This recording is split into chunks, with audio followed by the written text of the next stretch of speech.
Observation is the skill of using our senses carefully to learn about the world. When you observe, you do more than just look.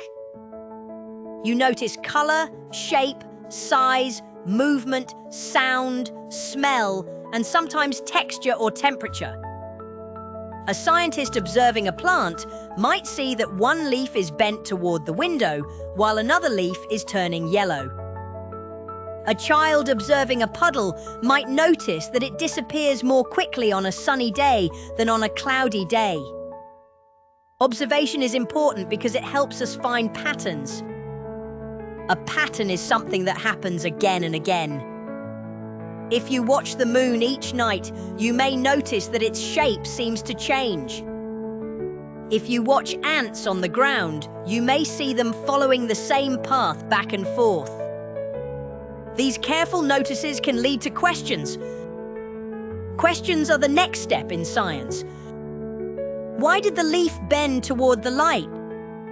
Why did the puddle dry faster in sunlight?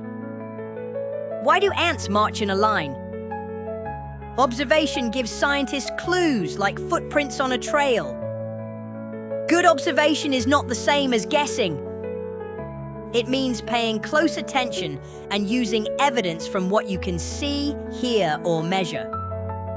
Scientists sometimes use tools to observe better, such as magnifying glasses, thermometers, microscopes, and telescopes.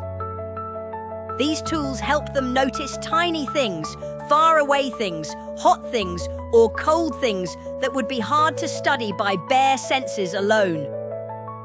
Observation is also the beginning of many discoveries. Long ago, people observed that objects fall toward the ground. They also observed that the sun rises in the east and sets in the west. By noticing these repeating events, people started to understand how nature works. You can practice observation anywhere. At home, notice how shadows move during the day.